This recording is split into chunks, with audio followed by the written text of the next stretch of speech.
Hello everyone, मैं doctor विजय श्रीवास्तव अपने YouTube channel में स्कैम 30 पे आप सभी का स्वागत करता हूं।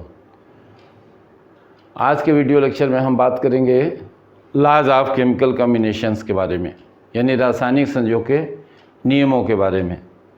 तो आपको बताएं कि जो केमिकल रिएक्शंस होते हैं उन रिएक्शंस में एलिमेंट्स या कंपाउंड्स भाग लेते हैं और वो आपस में क्रिया करके प्रोडक्ट्स बनाते हैं। तो जो केमिकल रिएक्शंस हुए उनमें ये पता करने की कोशिश की गई कि क्या ये जो रिएक्शंस होते हैं ये ऐसे ही होते हैं या कुछ सर्टेन लॉज के अनुसार होते हैं। तो साइंटिस्ट ने केमिकल रिएक्शंस का क्वालिटेटिव ऑब्जर्वेशन भी देखा और क्वांटिटेटिव ऑब्जर्वेशन भी देखा, यानी दो तरह के ऑब्जर्वेशंस देखे गए। ऑब्जर्वेशंस बता रहे हैं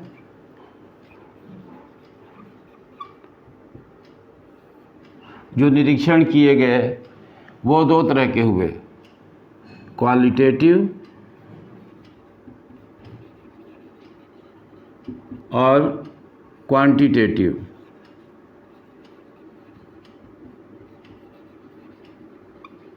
यानी गुणात्मक भी देखा गया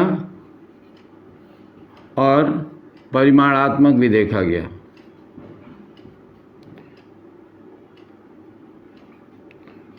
तो दोनों तरह के ऑब्जर्वेशंस लिए गए और ऑब्जर्वेशंस की बेसिस पर कुछ स्टेटमेंट्स दिए गए, कुछ वक्तव्य दिए गए जिनसे ये निष्कर्ष निकल के आया कि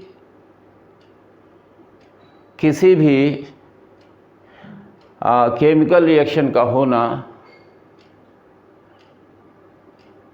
कुछ सर्टेन रूल्स या लॉज के अनुसार होता है और इन ऑब्जर्वेशंस की सहायता से जो कंपाउंड्स रहे उनका केमिकल कंपोजिशन पता किया गया, रासायनिक संगठन पता किया गया, उनका फार्मूला पता किया गया। तो हम आपको बताएं कि ओवरऑल क्या रहा कि एलिमेंट्स के कॉम्बिनेशन से जो कंपाउंड्स का फॉर्मेशन होता है केमिकल रिएक्शंस में होता है और ये रिएक्शंस कुछ सर्टेन लॉज के अनुसार होते हैं और ये लॉज कहलाते हैं लॉज ऑफ केमिकल कॉम्बिनेशन। तो वैज्ञानिकों ने 5 लॉज यानी 5 नियम बताए केमिकल कॉम्बिनेशन के। तो पहले नाम देखते हैं और फिर लॉज देखते हैं इसमें।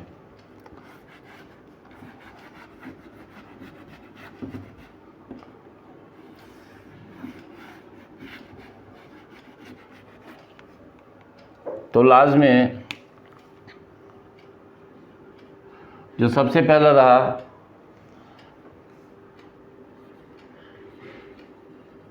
लॉ ऑफ कंजर्वेशन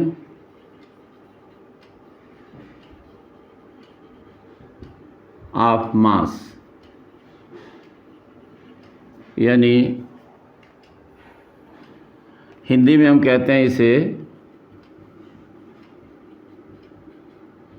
द्रव्यमान संरक्षण का नियम।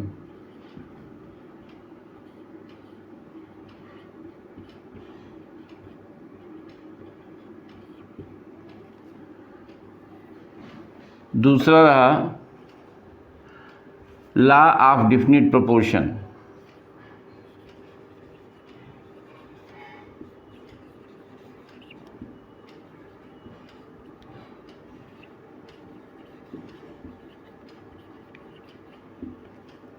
यानी स्थिर अनुपात का नियम।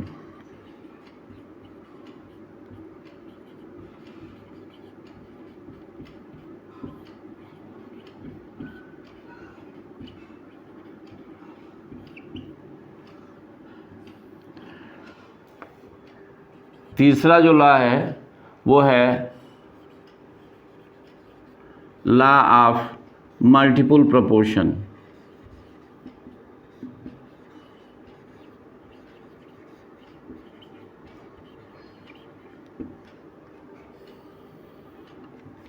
यानी गुणित अनुपात का नियम।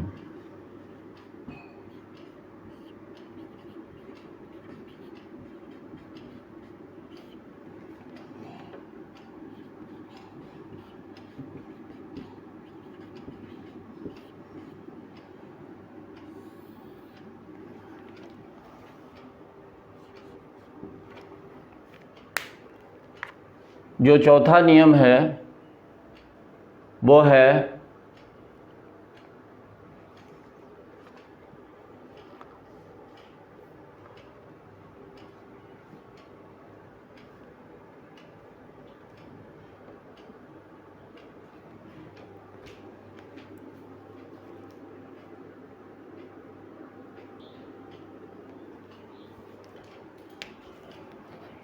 लॉ ऑफ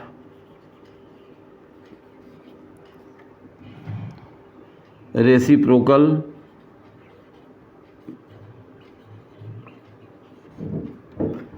और इक्विवेलेंट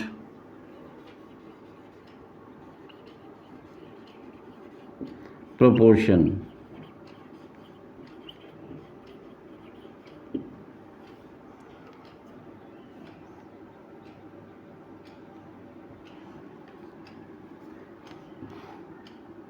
व्युत्क्रम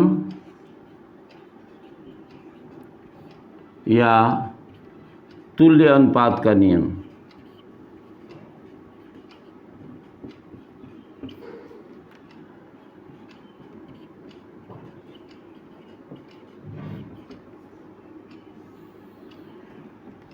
और पांचवा है गैलुसैक्स लॉ।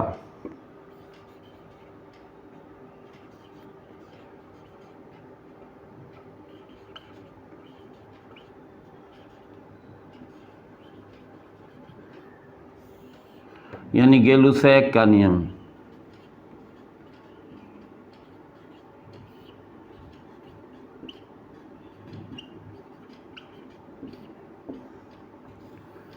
तो इस तरह से रासायनिक संयोग के 5 नियम बताए गए। पहला आपको बताया लॉ ऑफ कंजर्वेशन ऑफ मास यानी द्रव्यमान संरक्षण का नियम।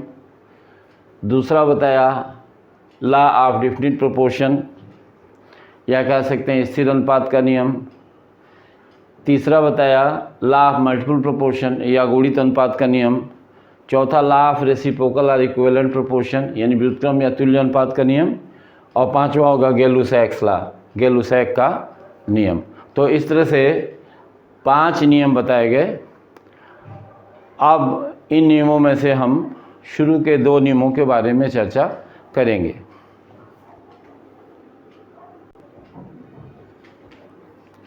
तो ये जो लॉज बताए गए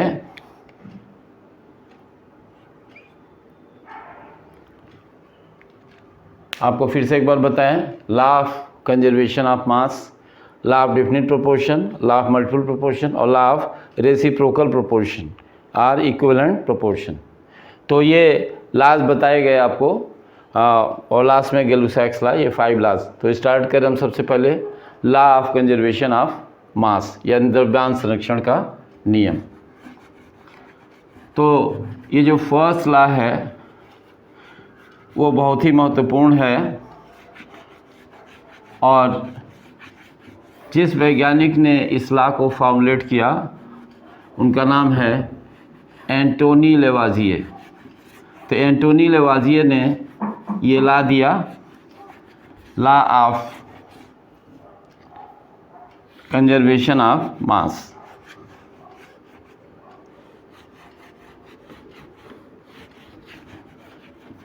तो law of conservation of mass सबसे पहले आपको बता दें हम है क्या। नाम आपको बताया साइंटिस्ट का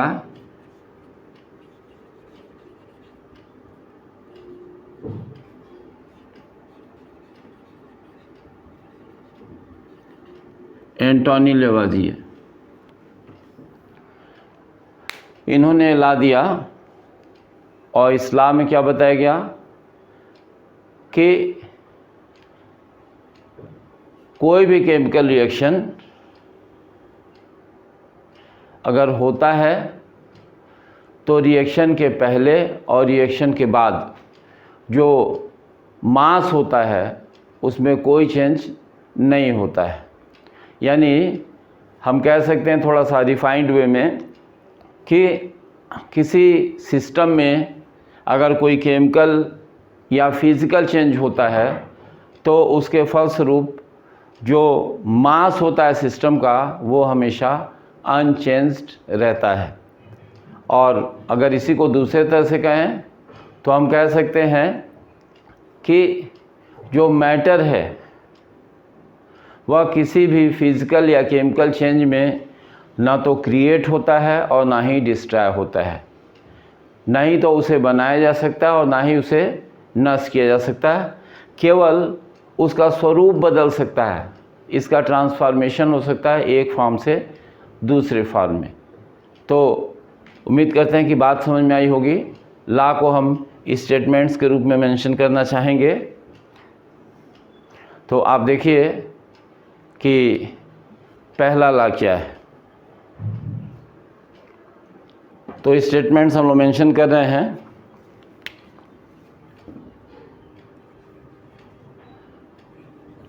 in all physical or chemical changes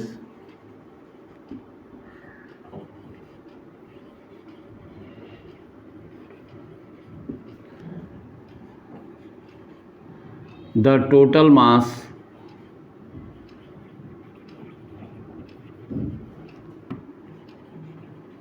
of the system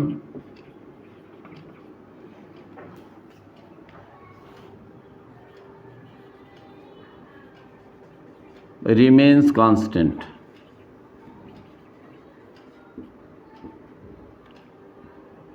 यानी कह सकते हैं कि सभी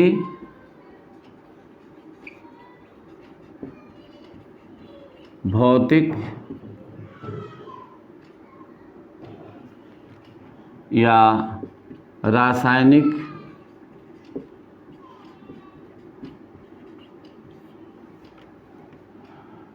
परिवर्तनों में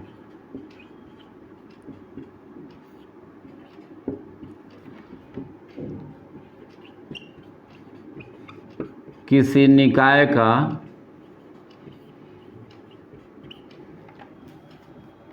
कुल द्रव्यमान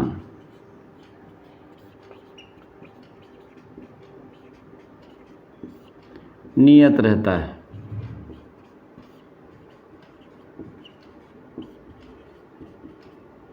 ये आपको बताया स्टेटमेंट कि सभी भौतिक या रासायनिक परिवर्तनों में किसी निकाय का कुल द्रव्यमान कांस्टेंट रहता है। इन ऑल फिजिकल और chemical changes the total mass of the system remains constant या रिमेंस अनचेंज्ड। तो लॉ का ये एक फॉर्म है, ये एक स्टेटमेंट है। दूसरे तरह से भी इसको मेंशन कर सकते हैं।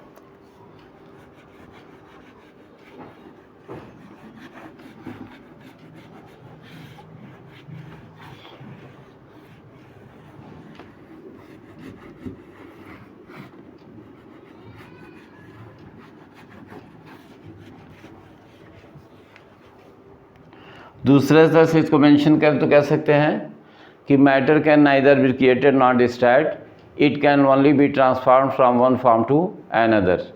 यानी द्रव्य न तो उत्पन्न हो सकता है और ना ही नष्ट हो सकता है, इसका केवल एक रूप से दूसरे रूप में परिवर्तन संभव है। यानी स्टेटमेंट्स मेंशन करें हम तो कह सकते हैं आर करके अथवा matter can neither be created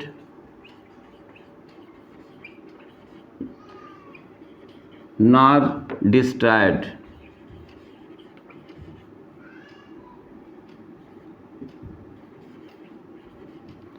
it can only be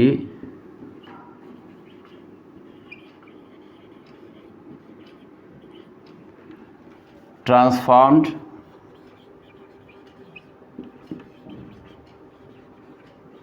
from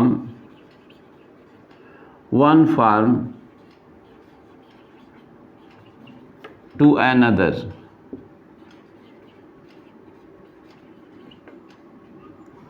ये स्टेटमेंट्स है, यानी इसी को कह रहे हैं हम हिंदी में, तो कह रहे हैं कि द्रव्य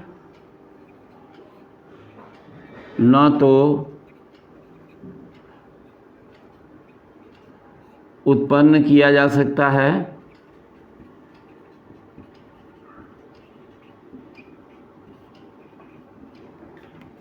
और न ही इसे नष्ट किया जा सकता है।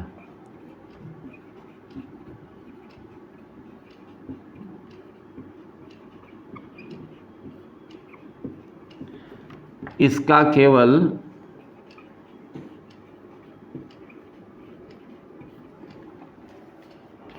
एक रूप से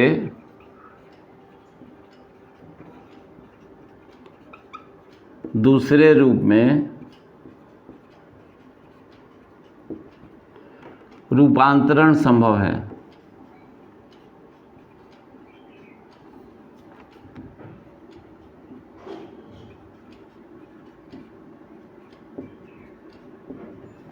ये स्टेटमेंट हमने आपको बताया कि ये मास जो होता है या जो मैटर है वो डिस्ट्रॉय नहीं होता है और ना ही क्रिएट होता है।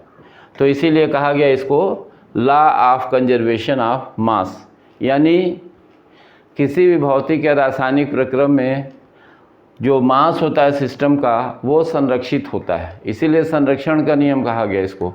अब जल्दी से एक एग्जाम्पल लेके देखते हैं इसमें कि क्या कोई केमिकल रिएक्शन या कोई एग्जाम्पल इसे जस्टिफाई करता है। तो आपको हमने पहले ही बताया कि जो लॉज हैं वो एक्सपेरिमेंटली वेरीफाइड हैं, इनका प्रायोगिक प्रमाण है हमारे पास, वैज्ञानिकों ने प्रायोगिक रूप से इनको सिद्ध किया है। तो देखिए, जैसे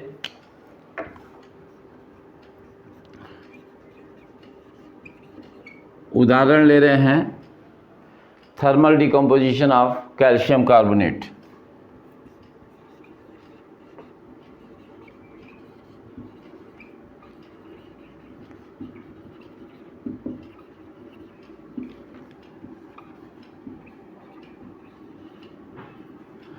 यानी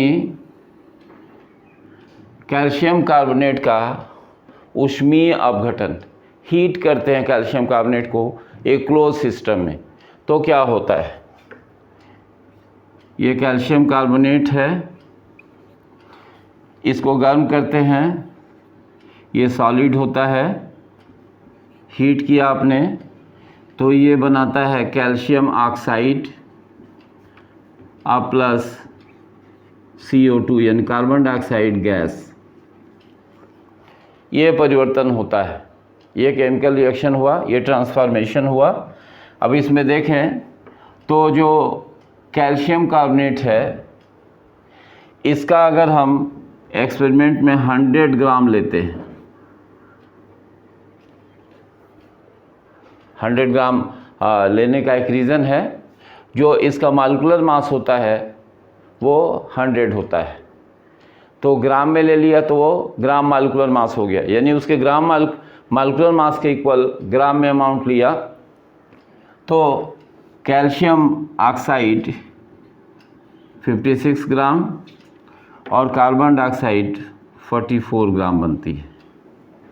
ये दोनों के मॉलिक्यूलर मासेज हैं डिजिट में, ये 56 और 44, और ये ग्राम मॉलिक्यूलर मास के इक्वल जो होता है अमाउंट फॉर्म हुआ है कैल्शियम ऑक्साइड का भी और कार्बन डाइऑक्साइड का भी। तो इसका सम अगर निकालें तो इसका जो सम होगा वो भी 100 ग्राम हो गया। यानी इससे क्या पता चलता है, इससे पता चल रहा है कि जो सिस्टम का टोटल मास है केमिकल चेंज या फिजिकल चेंज के पहले और बाद में उसमें कोई परिवर्तन नहीं होता है। अब देखते हैं इसका एक्सपेरिमेंटल वेरिफिकेशन।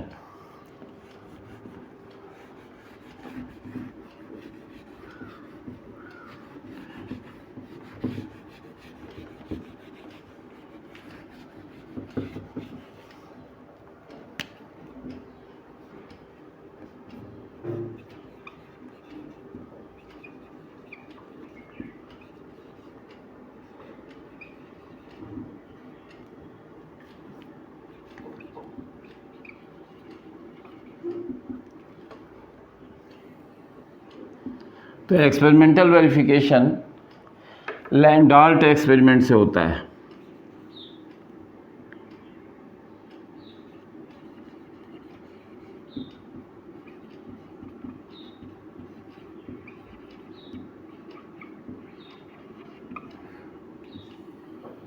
तो लैंडाल्ट के इस एक्सपेरिमेंट में है क्या, आपको हम दिखा रहे हैं कि लैंडाल्ट ट्यूब एक है, एच शेप्ड होती है, और उसकी एक आर्म में हम लेते हैं सोडियम क्लोराइड का एक्वस सॉल्यूशन और दूसरे आर्म में सिल्वर नाइट्रेट का एक्वस सॉल्यूशन, और इस ट्यूब को हम तौल लेते हैं, वे कर लेते हैं, उसका मास फाइंड आउट कर लेते हैं। इसके बाद से ट्यूब को इन्वर्ट कर देते हैं। इन्वर्ट कर देने से ये दोनों केमिकल्स आपस में मिक्स हो जाते हैं और इंस्टेंटेनियस रिएक्शन होता है, बहुत फास्ट रिएक्शन होता है, और रिएक्शन में जो प्रोडक्ट बनता है वो सिल्वर क्लोराइड और सोडियम नाइट्रेट बनता है। तो वाइट प्रेसिपिटेट से पूरा का पूरा सिस्टम भर जाता है, और बाद में जब इसको वे करते हैं, इसको तौलते हैं, तो देखते हैं कि मास में कोई चेंज नहीं है।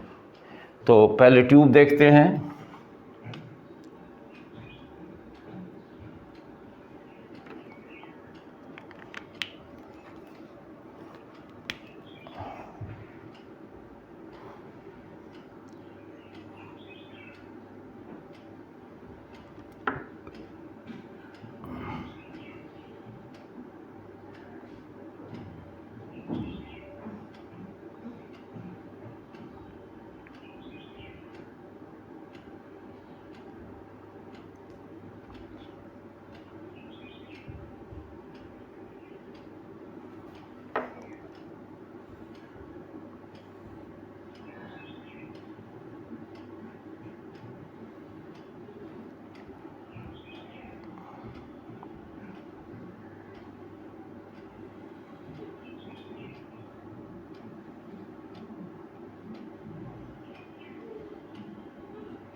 ये हमने दिखाया कि एच शेप्ड ये लैंडाल्ट ट्यूब है,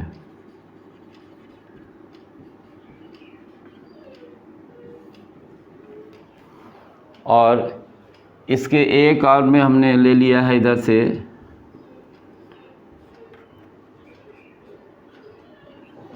NaCl का एक्वस सॉल्यूशन, और इसमें लिया है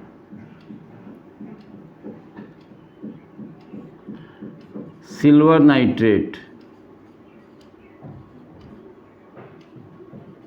का एक्वस सॉल्यूशन। आइस ट्यूब को तौल लिया, वे कर लिया, मास फाइंड आउट हो गया। अब उसके बाद से इसको इन्वर्ट कर दिया, उल्टा किया, तो नीचे का पोर्शन ऊपर आ गया, और इस टनल के थ्रू ये दोनों सॉल्यूशंस आपस में मिक्स हो गए। मिक्स हो गए तो रिएक्शन हुआ, और रिएक्शन कौन सा हुआ देखिए, ये NaCl है प्लस AgNO3, रिएक्शन से बनता है AgCl, इसका वाइट प्रेसिपिटेट बनता है, प्लस NaNO3।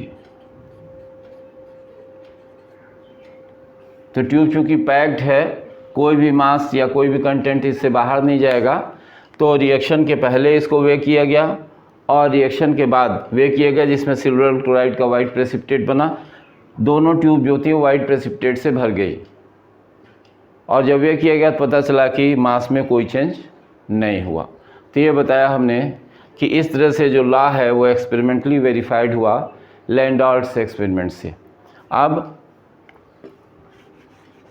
करंट पोजीशन देखते हैं थोड़ी सी लॉ की। लॉ की जो वर्तमान स्थिति है उसे देखते हैं कि क्या है।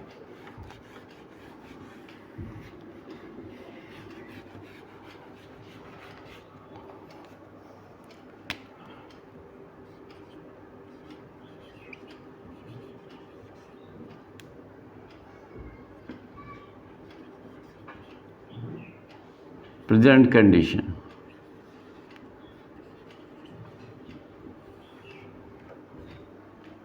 तो पहले नहीं पता था कि मास का एनर्जी में भी कन्वर्जन हो सकता है। ये तो पता था कि मास का या मैटर का एक फॉर्म से दूसरे फॉर्म में कन्वर्जन होगा, ये तो बात पता होगी।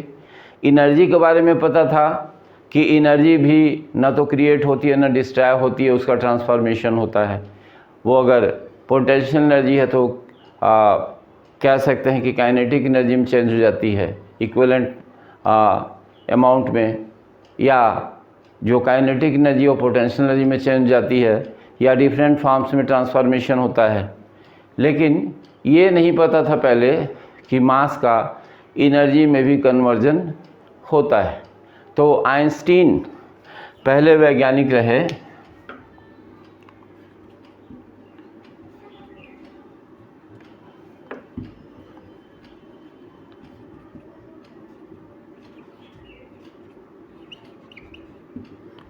जिन्होंने बताया कि मास का एनर्जी में कन्वर्जन संभव है, और ये कन्वर्जन इस फार्मूले के अनुसार होता है E=mc²,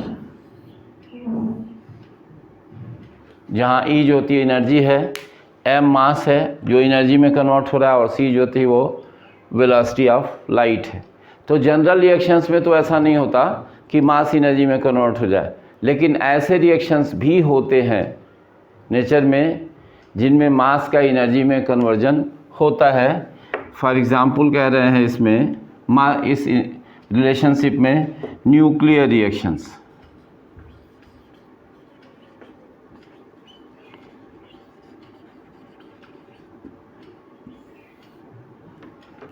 तो न्यूक्लियर रिएक्शंस चाहे वो फिशन रिएक्शंस हो यानी विखंडन अभिक्रियाएं हो या फ्यूज़न रिएक्शंस हो, दोनों कंडीशन में जो होता है वो मास का एनर्जी में कन्वर्जन होता है।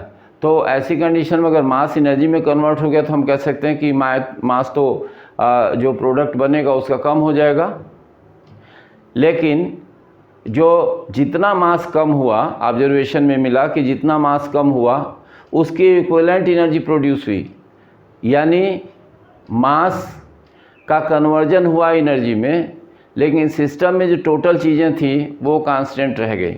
यानी इस लॉ का मॉडिफिकेशन हो गया और लॉ को अब कहा गया इस तरह के रिएक्शंस के होने के बाद और इस इक्वेशन के अनुसार ट्रांसफॉर्मेशन होने के बाद हम लॉ को कहते हैं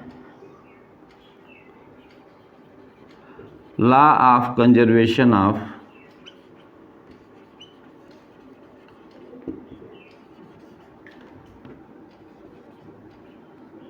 मास एंड एनर्जी।